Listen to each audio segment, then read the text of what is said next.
भिखारियों के Shahana अखराजात, middle class सोचकर परेशान हो जाएं। लोगों से मांग कर गुजारा करने वालों ने दादी का चहलम शाहाना अंदाज में करके सबको हैरान कर दिया।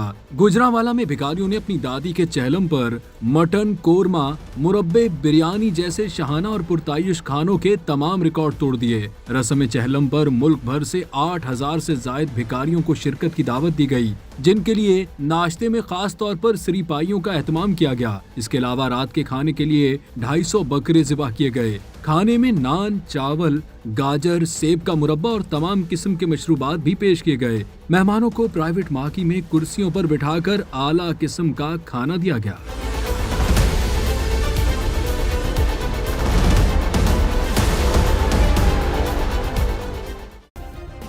सब्सक्राइब करें और बेल दबाएं ताकि कोई खबर रह न जाए।